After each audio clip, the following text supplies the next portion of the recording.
Before we begin this special, I need to say something, not just as a podcast host, not just as a father, but as a man, and as the boy I used to be, the one I don't talk about often. Margaret's story didn't just move me, it broke something open. It pulled me back to a place I didn't expect to visit, a place I've kept buried beneath a quiet ache, a place where a little boy once sat under a blanket in the dark, whispering to himself, "It'll all go away soon." But it never did. You see, I used to hide. I'd tuck myself under that blanket like it was armor, because sometimes silence felt safer than the world outside it. I just wanted someone to come in, pull that blanket back, hold me tight and say, "It's going to be okay, Scotty. I see you. I love you." But the silence stayed. The hug never came. And that little boy, he started believing that maybe he wasn't worth the love he needed. And now here I am, 47 years old, reading an email from a 23-year-old woman who, in her own way, is still crying out for the same thing. Not just love, but a father's love. The kind that says you don't have to earn it, you already have it, as you are. Margaret said something in her second email that gutted me. That now, even after telling her father she's a woman, a big girl now, as she put it, she's afraid he's going to disown her. And that hit me so hard I had to stop everything and just sit, because I know that fear. I've lived that fear. And now I'm watching someone else carry it, and someone who should be out there living her beautiful, free 23-year-old life, decorating her place, falling in love, laughing with friends, planning adventures, not sitting in fear, not wondering if she'll ever be loved for who she is. And in that moment, I realized maybe I haven't just been telling stories on this podcast. Maybe I've been running from something too, from my own unmet need to be held, to be seen, to be wrapped up in arms that said, "You're okay now, you're safe." I miss hugs. I miss the kind of hugs that don't come with a lesson, or a warning, or a consequence, just warmth. And the last time I felt that kind of warmth, it was from my Nan. She used to pick me up, even when her back wasn't strong, place a towel on my head like a crown, lift me onto the table, and let me run around shouting, "I'm the king of the castle, you're the dirty rascal." And in those moments, I was a king, not because I'd earned it, but because I was loved.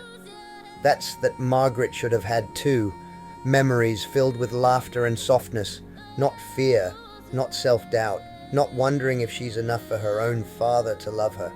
And here's the part that really shatters me. I hear her voice, not the one she wrote in, but the one she says to herself in the dark, like I once did. "I'm not good enough. I have to be who they want me to be. I'm going to be alone forever. No one will ever love me as I am." Margaret, if you're listening, please hear me now. You are enough. You are lovable. You are not broken, and you are not alone. This podcast, this space we've built, it's for you, and for every soul who's ever cried under the blanket, every voice that screamed, "Love me, Daddy," into the void and never got a reply. Today, we break the silence. Today, we speak your name, and we hold your story with love, not shame. And if you're someone who's listening right now, feeling this deep in your bones, maybe because you were Margaret, or maybe because you missed being there for your own child, this is the moment we change, we listen, we feel, and we start loving better. This is for Margaret. This is for little Scott. This is for everyone who never got the hug they deserved. You're safe here. You're seen here. And you are so, so loved. Serena, trauma specialist and advocate for gender-affirming care. Thank you, Scott, and thank you, Margaret, for your honesty, your pain, your bravery. What you've just described, Scott, that image of a little girl crying out, "Love me, Daddy," that's not just emotional, that's biological, that's psychological, that's spiritual. It's the cry of a child needing to be seen, to be mirrored, to be met in her truth. When a child's identity is denied, Not questioned, not misunderstood, but actively overwritten. It creates what we call core shame. Not situational shame, not guilt, but the deep lifelong belief that who I am is wrong. And that is one of the most dangerous wounds a person can carry, because it isolates you not just from others, but from yourself. Margaret didn't just miss a dress, she missed the mirroring. She missed hearing, "You're beautiful, you're strong, you're exactly who you're meant to be." That kind of validation doesn't just shape confidence, it builds the brain. It tells the nervous system, "You're safe now." But when that's missing, when the one person who should protect you becomes the threat to your identity, the anxiety never shuts off, the grief never ends, the child never puts down her shield. And now she's 23. Living in her own space, yes, but still not free, because she's carrying a fear that no child should ever have. That being fully herself might cost her the one parent she still loves. That fear isn't irrational. It's inherited. It's been trained into her system by years of conditional love. That's why it hurts so deeply, and why your reaction, Scott, is so human. I want to say this directly to Margaret, if I may. Sweetheart, there is nothing wrong with you. You are not too much. You are not a disappointment. You are not alone. And you never needed to change to be loved. You only needed to be met. And right now, you are being met. Fully. We see you, and we are holding your hand in the dark. And to you, Scott, what you're doing is breaking a generational chain. You're saying, no more silence, no more pretending. You're feeling what most men were never allowed to feel. That isn't weakness, that's healing in motion. This podcast, this segment, it's one of the most important things you've ever done. Because it's not just for Margaret, it's for every listener who's still hiding under their own version of that blanket, wondering if anyone will ever come looking for them. Thank you, Serena. That meant more than I can put into words, because you've just said everything I felt but couldn't quite say. And Margaret, if you're hearing this, I'm not going to pretend I know everything, but I do know pain. I know loneliness. I know what it feels like to cry in the dark and beg for love that never comes. You said in your email that you miss being the little girl, that you miss your dad's love, that you've told him, "I'm a big girl now," and that you're scared he'll leave you, disown you. That sentence broke something open in me, because I used to say to myself, maybe if I try harder, I'll be lovable. And I've carried that sentence for decades, Margaret. I carried it through broken homes, broken hearts, and broken sleep. But here's what I want to tell you now. You don't have to try harder. You already are lovable. You're not here to perform for someone's approval. You're here to live, to laugh, to dance barefoot in your kitchen, to cry safely in someone's arms, to be told you're a queen, not because you did anything to deserve it, but because you exist. And I'm proud of you. You moved out, you stood up, even though it hurts, even though you're scared, you took your first step into freedom. That matters, Margaret. That matters more than you know. And tonight, while I've sat here in the dark, hours passing, tears falling, I realized something I hadn't faced until now. I wasn't just hiding from my past. I was hiding from the pain of being unloved. And now I'm standing in that pain with you, and I'm not going anywhere. You are not alone in this cave anymore. Scott, that was one of the most honest things I've ever heard you say. And Serena, thank you. You brought a kind of clarity and softness this space desperately needed. I want to say this to Margaret, and to anyone listening who relates to her. Sometimes our parents love us the only way they know how, and it's not enough, and that hurts. But their limits do not define your worth. You are not unloved because someone refused to see you. You are not broken because someone else couldn't open their heart. You are not a disappointment just because your truth made someone uncomfortable. You are you, and being you, fully, freely, is the most powerful thing you'll ever do. And Scott, you're not just holding space tonight, you're changing it. This episode, it's more than a podcast. It's a lifeline. Before we move on, I just need to take a moment and say something from deep inside me, because this has stirred more than just memory. It's opened something I've been scared to feel for years. To Serena, thank you. Thank you for giving voice to the pain I couldn't explain. You didn't just validate Margaret, you validated me too. You made it okay to feel the ache. You made it okay for a grown man to say, I still need love, I still want safety, I still remember the boy under the blanket. Thank you for helping me see that I don't need to hide anymore. Your words have wrapped around this moment like a soft blanket, but this time not to hide under, to heal inside. To Michael, mate, you're my rock. You're my solid step when I can't trust the ground beneath me. I don't know how you do it, how you sit beside me, show up for these episodes, and witness everything I go through. Not just the stories, but the breakdowns, the trembling, the silence, the stuff I don't even say aloud. I see how much you hold, and I just want to say, I'm sorry. I'm so, so sorry. Not because I think I've done something wrong, but because I know how heavy this gets. And still, you stay. Still, you listen. Still, you anchor this podcast and me. I think I might need to take a few days off, maybe a couple episodes.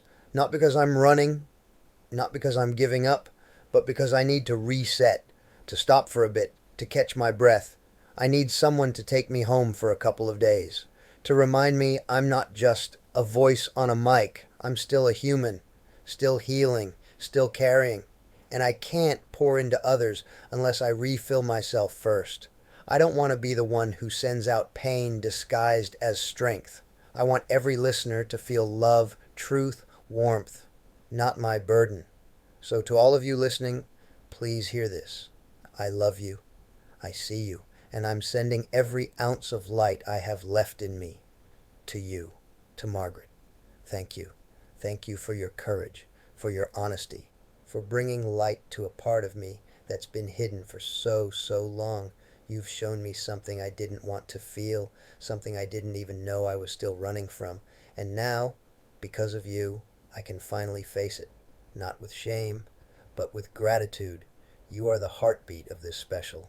And I will never forget what you've awakened in me. To Steph, thank you for staying up with me through this whole night, through every tear, every pause, every deep breath. You've helped me bring this pain into the light where it can finally start to heal. And to Michael again, just one more time, I'm sorry, mate, and I love you, and I'll be back when I'm ready. Finding Light in Darkness, special episode. Margaret's story, a tribute to daughters and fathers learning to see. Some emails land in your inbox like a ripple, others hit like a wave. This one opened a door I didn't know I was keeping shut. It came from a young woman named Margaret, 23 years old, from Victoria. And her story didn't just move me, it shaped me. It reached a place inside I hadn't touched in a long time, a place where grief and fatherhood and guilt and love all live in the same room. Margaret wrote to me about her dad, and she told me that for as long as she can remember, he's treated her like a son, not out of cruelty maybe, but out of some old idea of who he thought she should be. She said he was always there, but only there for the version of her he had created. And now, at 23 years old, she's trying to live as the woman she knows herself to be. And it's like her dad still can't see her. She's moved out, got her own place, and still he drops in 3 or 4 times a day, not to visit but to check. Check who's there, check if she's alone, check if a man, her potential Mr. Right, and has come around. And she's sitting there in her own home, in her own bed, crying, confused, grieving something she can't quite name, but that I know all too well. Because I've felt that too, that ache for someone to love you, just as you are, that grief over not being seen by the people who are supposed to know you best. And now I'm seeing it through her eyes. A daughter screaming silently to her father, please love me as me. It hit me like a freight train, because I've got a daughter too. She just turned 29, and for 17 years, she didn't have me in her life, not the way she should have. And now, all I want to do is pick up the phone and call her, to say 3 words that never go out of fashion. I love you. So, Margaret, your story isn't just a story, it's a mirror. It's made me look at myself, at my past, at my role as a dad, and it's reminded me of something I need to say, something I have to say. To my beautiful daughter, I love you. You're my heart and soul. You're my everything.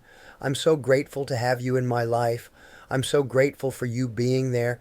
I thank you for giving me my grandsons. I thank you for being you. To my daughter, I miss you. I love you.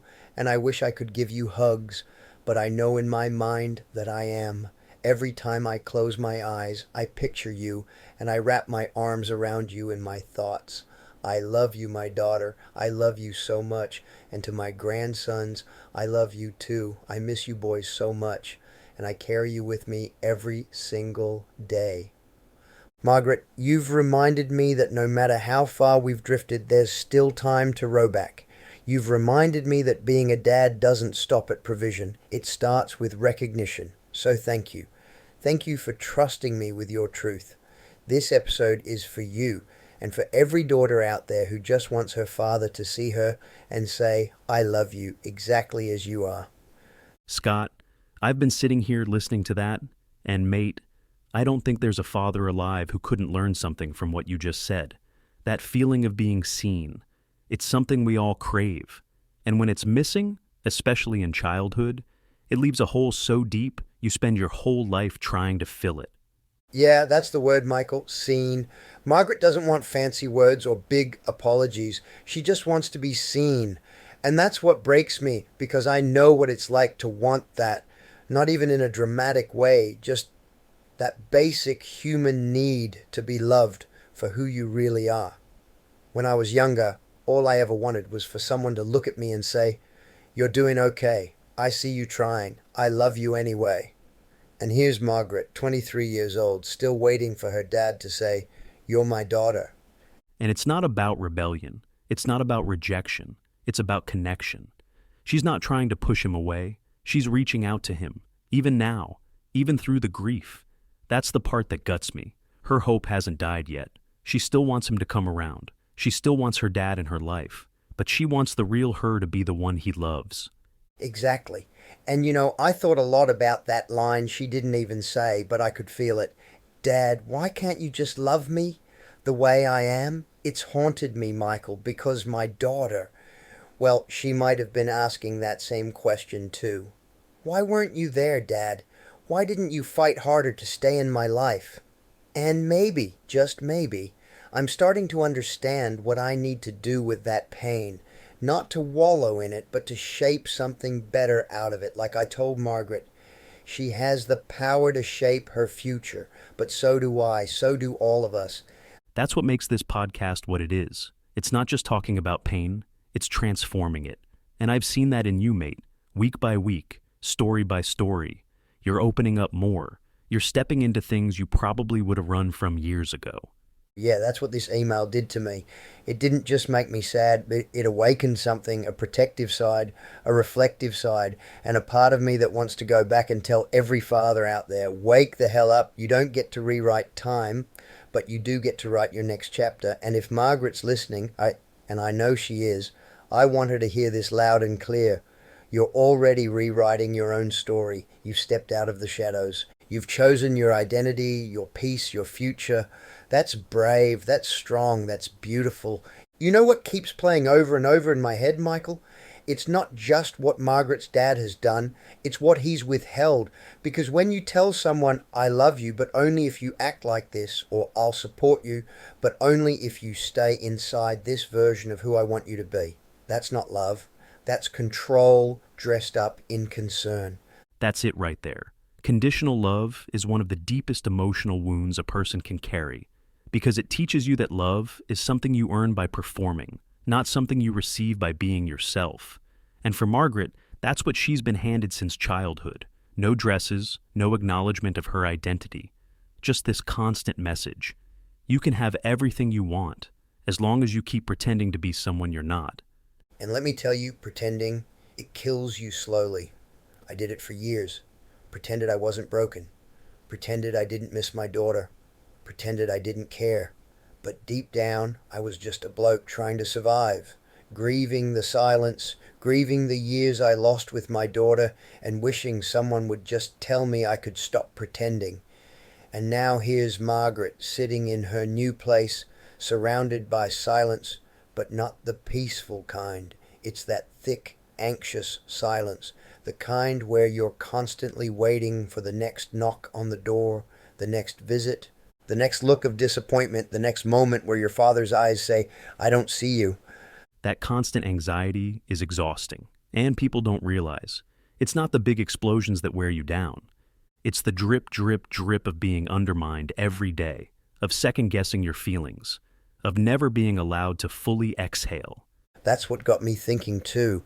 Margaret's not just grieving her childhood. She's grieving the life she's been denied, the freedom to laugh in her own skin, the right to decorate her home without someone judging her choices, the right to fall in love and not feel like she's betraying her father by choosing her own path. And the part that really punches me in the gut is this. She's still hoping he'll come around, that he'll see her, that one day he'll knock on her door not to check who's visiting, but just to say, "I'm proud of you, sweetheart." And that hope is both a flame and a weight. It keeps her going, but it also keeps her tied to a version of love that may never show up the way she needs it to. Yeah, and I know how that feels.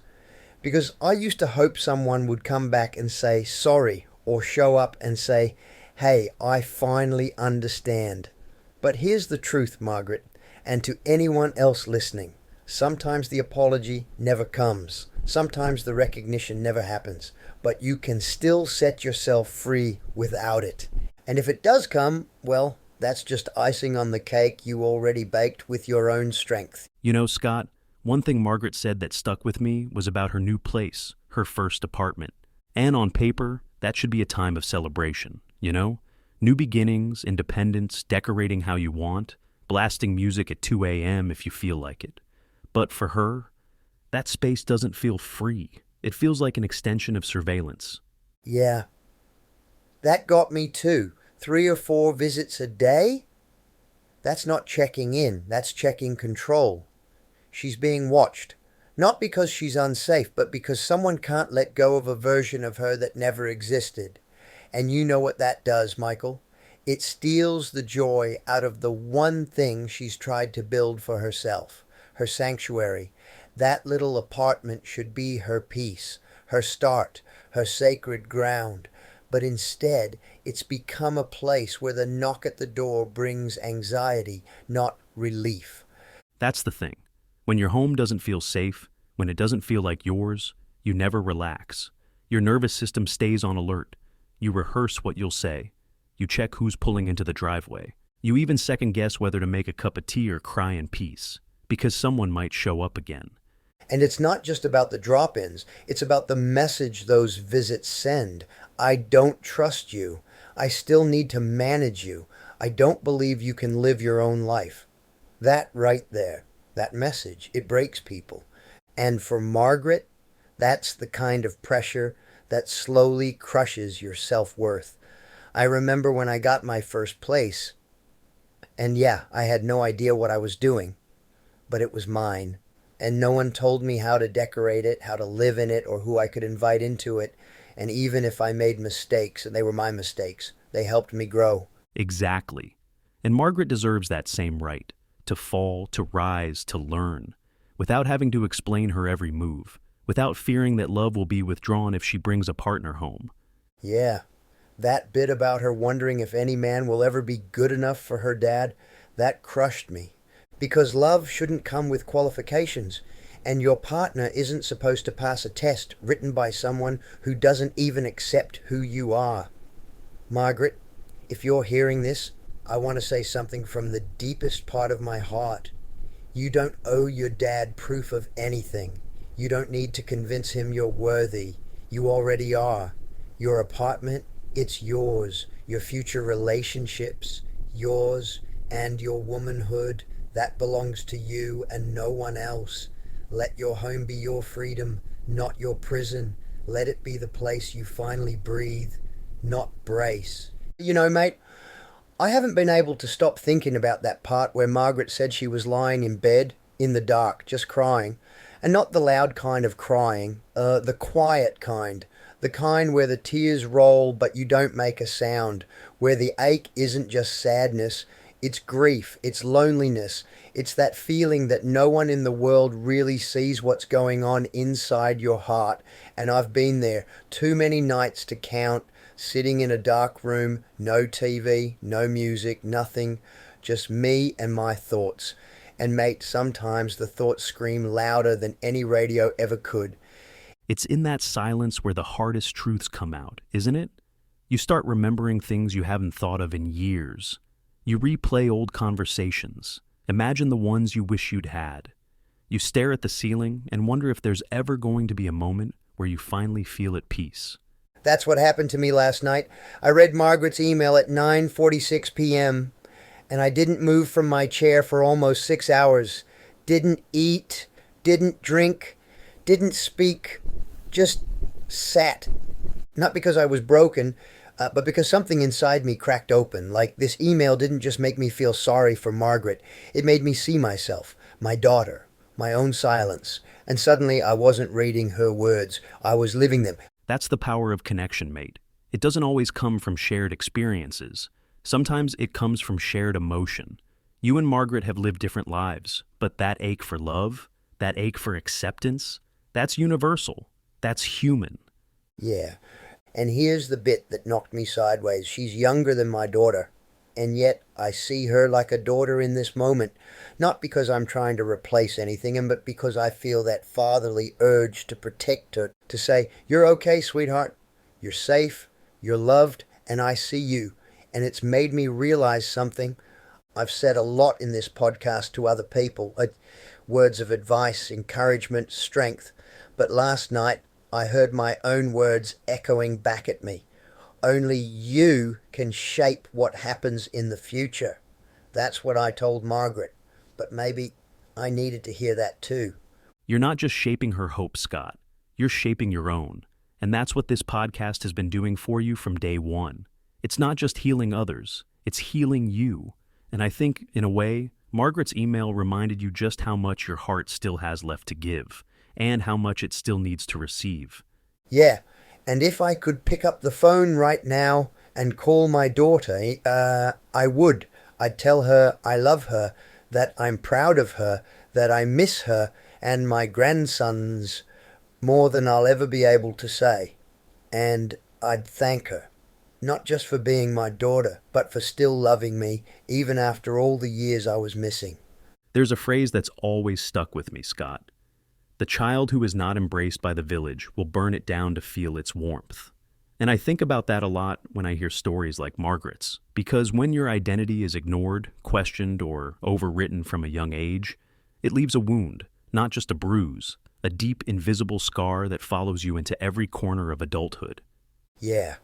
And that scar doesn't show up the way people expect. It's not just sadness, it's self-doubt. It's quiet hesitations. It's not knowing if you're allowed to wear what you want, love who you want, or even speak the way you feel inside. It's feeling like you have to perform just to be loved.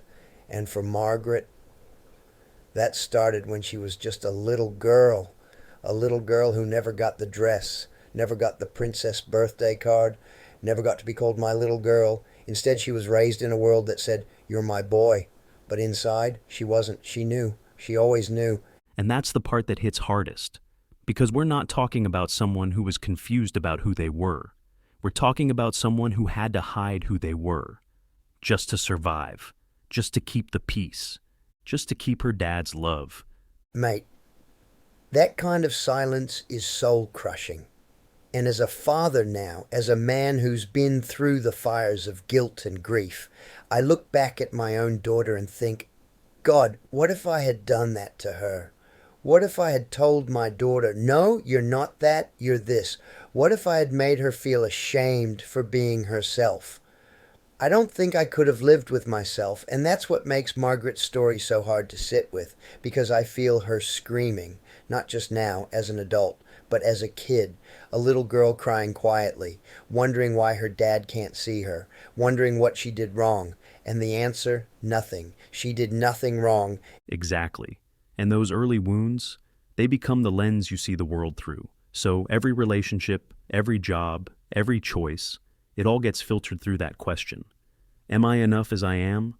And for someone like Margaret, it's not just about being accepted by the world. It's about being accepted by the one person who was supposed to love her unconditionally. And here's what I want to say to that little girl version of Margaret, the one who never got to wear her dress, the one who was called son when she was screaming inside to be seen as daughter. You didn't do anything wrong, you're not broken, and you don't have to earn love by being someone you're not. And to her adult self, the 23-year-old woman sitting alone in her apartment, feeling like maybe no one will ever truly understand her. You are so much more than the years they tried to rewrite you. You're not a draft waiting for edits. You're a finished story, bold, brave, and still writing new chapters every day.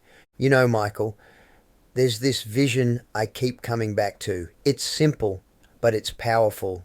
It's me standing on a beach, looking behind me and seeing the deep footprints I've left in the sand. Those footprints, that's my past. That's the pain. That's the mistakes. That's every version of me I've had to survive. And I remember saying something in one of the early episodes, and I want to say it again here, especially for Margaret. I walk along the beach, I look behind me and see only one set of footprints. And I say to myself, I've already been there. That's what I've left behind. There is only one way to go now, and that's forward. That's a beautiful truth, Scott, because sometimes the past can feel like it's chasing us, like we're dragging it behind us like a heavy suitcase. But the truth is, it already happened. The footprints are there, yeah, but they're behind you. And Margaret, this is for you. You've already walked through hell. You've lived through rejection. You've stood in front of the mirror and wondered if you were ever going to be enough. And yet here you are, in your own home, writing your own story. That right there, that's courage. So here's the thing. You've made it to the beach. You're walking now. You're not stuck. And every step you take from here on out, it's your step, no one else's. You don't owe anyone your silence. You don't owe anyone your submission. And you sure as hell don't owe anyone the right to tell you who you are. And if I can add something to that, Margaret, even though you might still feel your father's presence in the form of fear or guilt or hesitation, that doesn't mean you're not free. It just means you're healing. You're learning how to walk again, this time in your own shoes. That's it. And it might not be perfect. There'll be stumbles. There'll be moments where the sand shifts under your feet. But every step forward, even the shaky ones, they count. And one day you'll look back at this moment, this exact moment, and realize it was the turning point. The moment you chose yourself, the moment you stopped looking for validation in the wrong direction and started walking toward the life that fits you, not the one that was forced onto you. So, from one soul to another. Keep walking, Margaret. There's light ahead, and you've got the strength to reach it. You know, Margaret's story isn't just about the pain of yesterday. It's also about reclaiming who you are today and daring to dream of the future you deserve. I see you, Margaret. I see that girl who was once told to be something she's not, and now I see a woman standing tall on her own.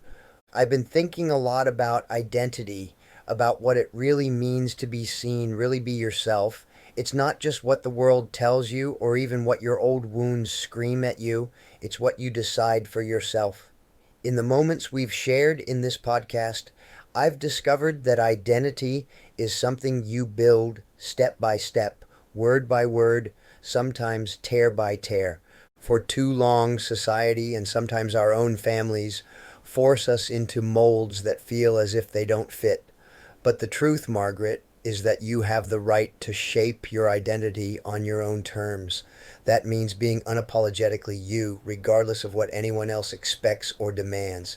And every time you assert that, you're not just reclaiming your past, you're building a new future where you call the shots. That's right, Scott. Margaret, listen carefully to this. Reclaiming your identity means taking all the pieces that were scattered by years of conditional love and piecing them together into something unique, something that only you can create. Every moment that you spend understanding who you truly are, it chips away at the boundaries that someone else built for you. It's a process of continuous renewal. You might look at old reflections in the mirror and see scars, but also, you see the resilience of a warrior who has survived those battles.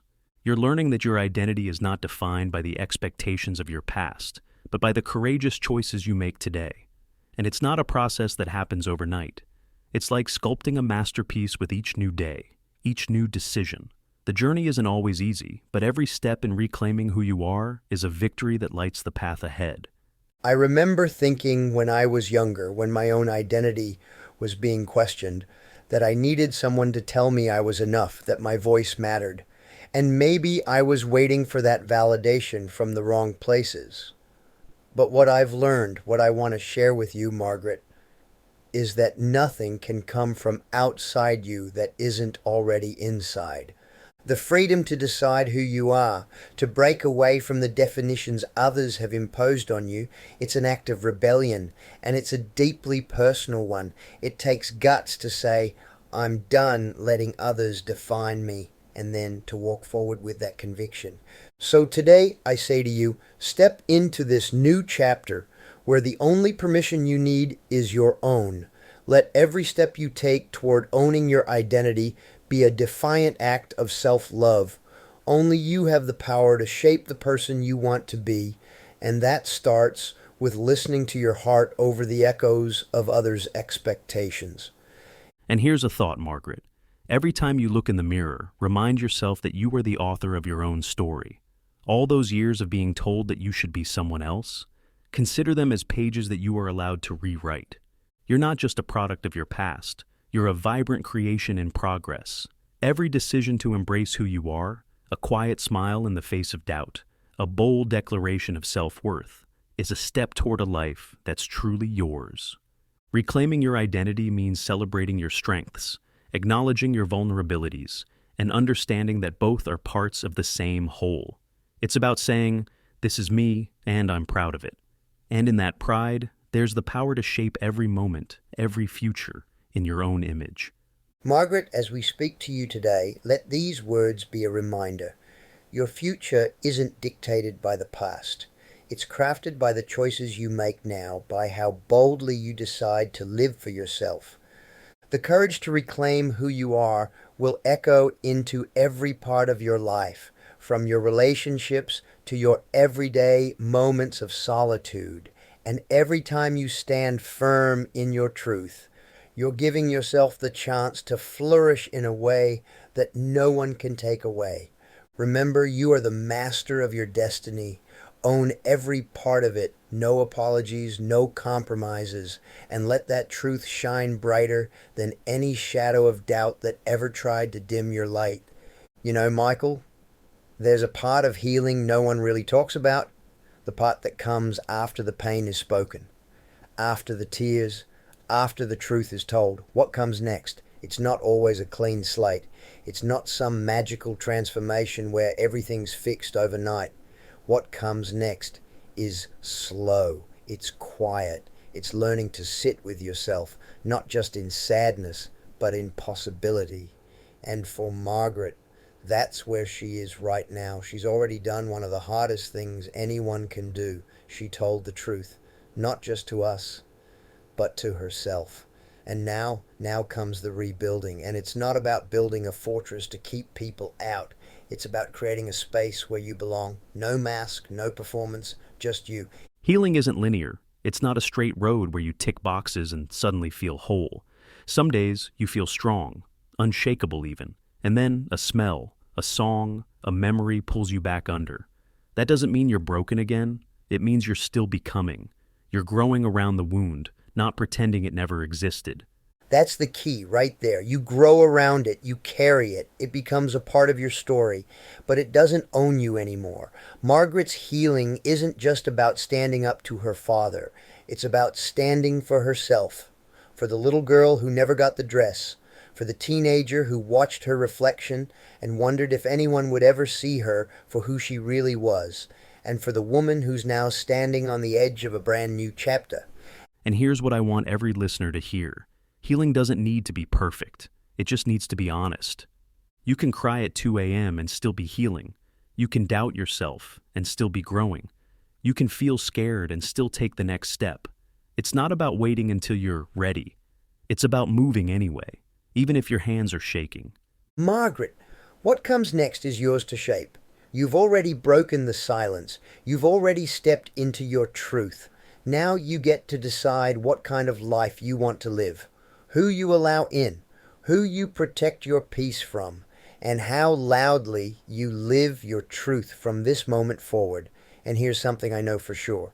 You've got what it takes. I can feel it in your words, in your courage, in the way your story moved me. It cracked me wide open in the best way possible. You're not just healing, you're rising. And to everyone listening, whether you're Margaret or someone who sees themselves in her story, the next chapter of your life isn't being written by your trauma. It's being written through your healing. This is what comes next.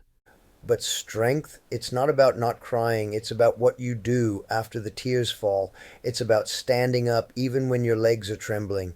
It's about saying, I love you, even when years of silence sit between you and the person you miss most. To Margaret, thank you. Thank you for writing to me. Thank you for trusting me with your truth. Thank you for helping me see my daughter in a different light. Because of you, I'm not just a man telling his story anymore. I'm a man growing through it. To every daughter out there who's ever wanted to be seen, to be heard, to be loved for who she truly is, this special is for you. And to the fathers, the ones who are learning, the ones who are trying, the ones who still have time to open their eyes and say, I see you now. Don't waste another second. Say the words. Give the hug. Make the call. You know what else I've been thinking, Michael? All the things Margaret wishes her dad would say. All the things I wish I'd said to my daughter during those missing years. And the truth is, those conversations, they don't always come when we want them to. But that doesn't mean they're impossible. Sometimes the first step is saying it out loud, even if the person isn't ready to hear it, even if you have to say it into the silence.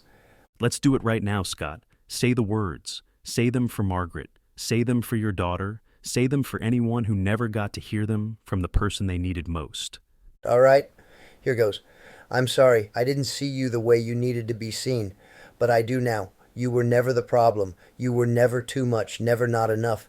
You were just you, and that should have been more than enough. I was blind, but now I'm learning to see. I'm learning to listen, and if you'll let me, I want to try to be better, to be here, to be what you needed all along. And to my daughter, I wish I could have said that to you when you were 6 or 12 or 16, but I'm saying it now, and I hope you hear it with your heart, because I mean it with mine. You know what I often ask people, Scott? If your younger self could stand in front of you right now, what would they say? And more importantly, what would you say back? Because I imagine Margaret's younger self wearing clothes she didn't choose, answering to a name she didn't feel, trying to be brave but never feeling safe. And I imagine her standing in front of the mirror now, older, stronger, still hurting, but healing. And I'd want her to say, I kept going. I didn't become who they wanted. I became who I am.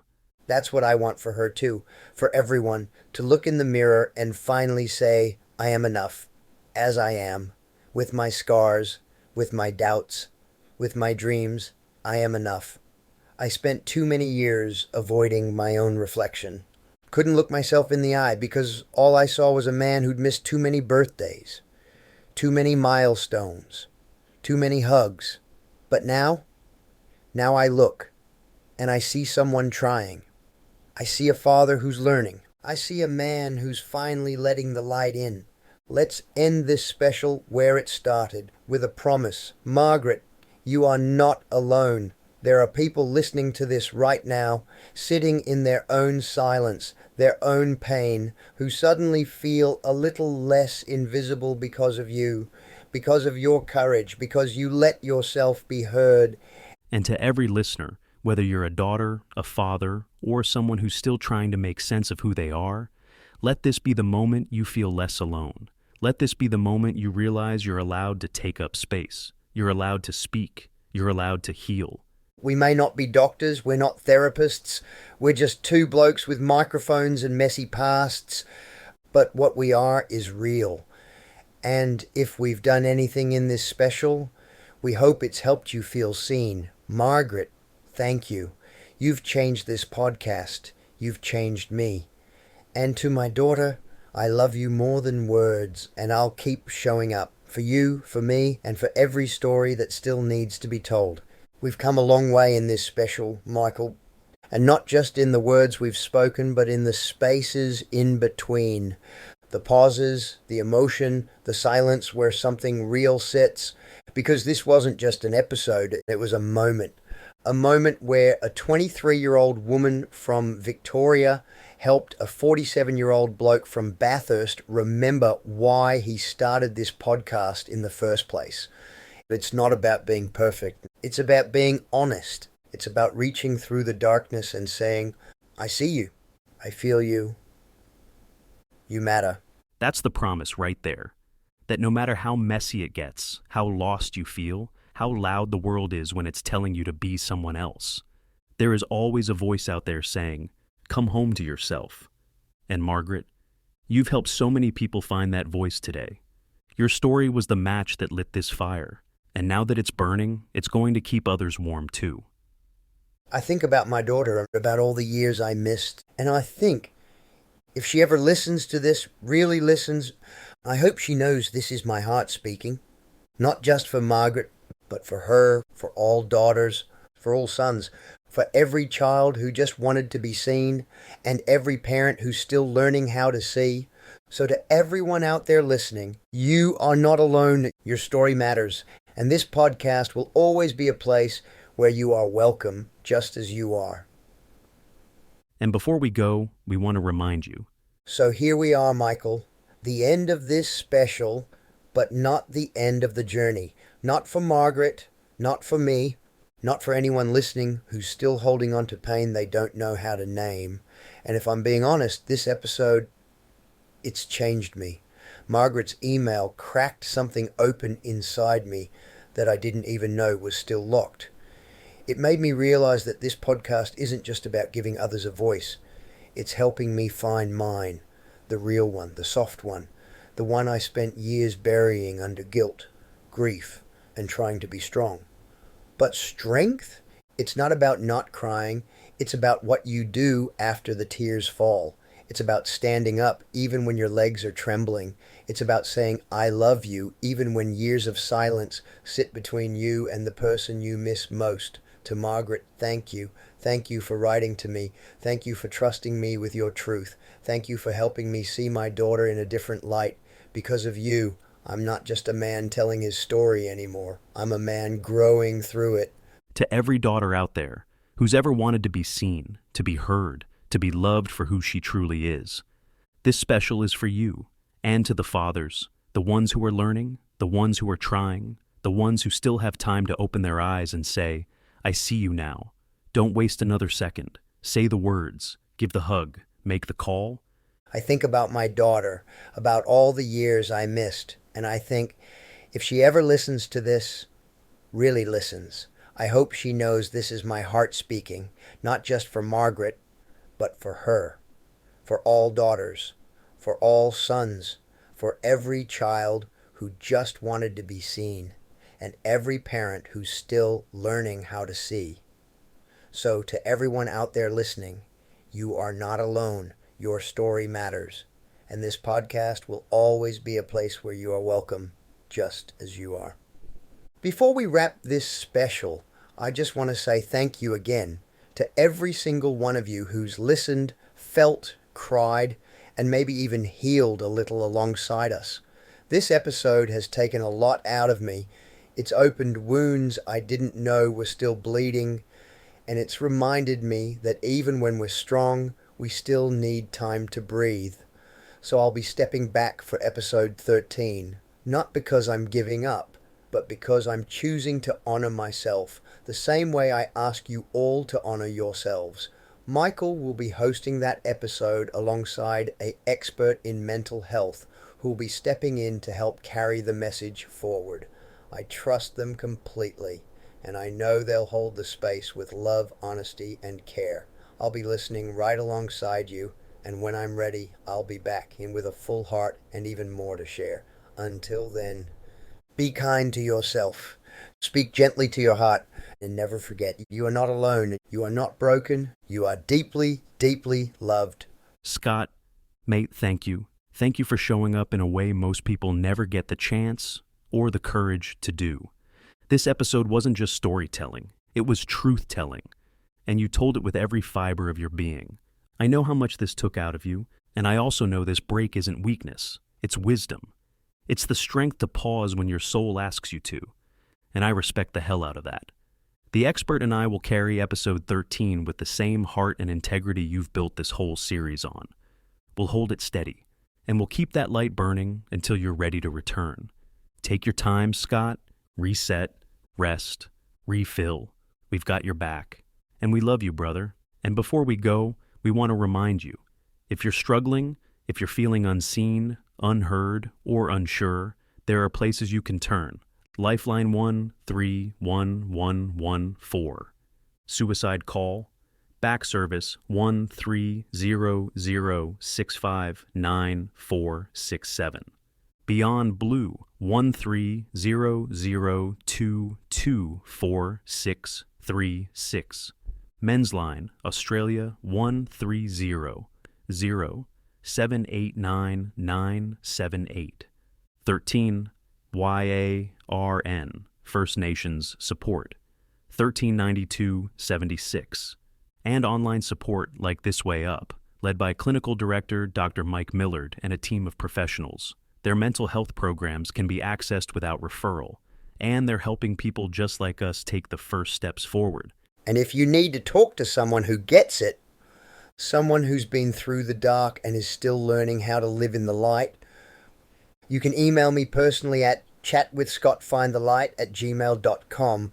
We might not have all the answers, but we'll always listen, always care, and always remind you of this. Reaching out isn't giving up, it's fighting back.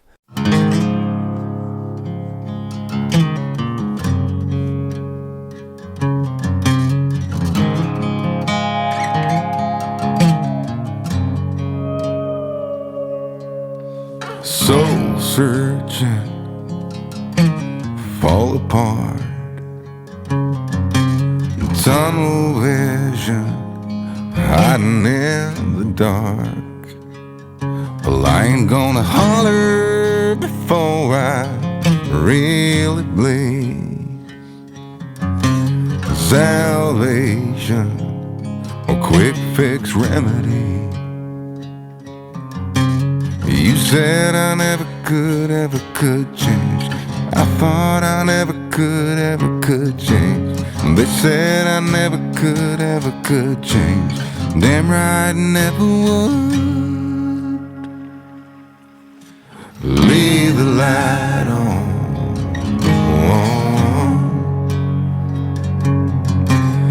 Leave the light on.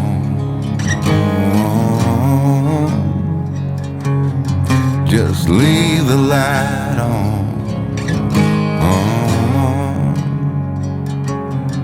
Yeah, leave the light on.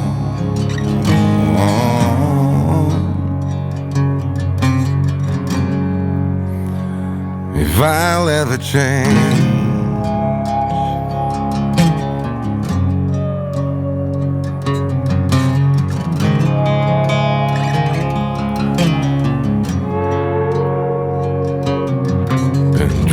of Nashville, Tennessee, while the cold here in Sweden got the best of me.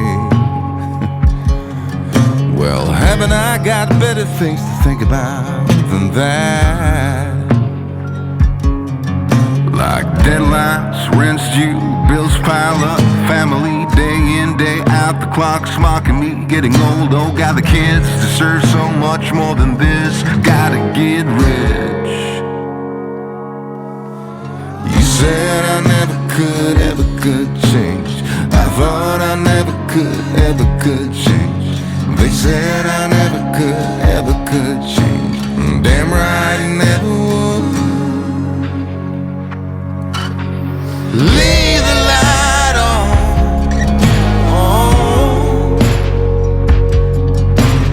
Leave the light on.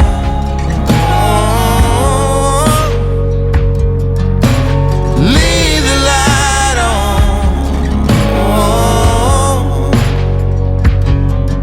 Just leave.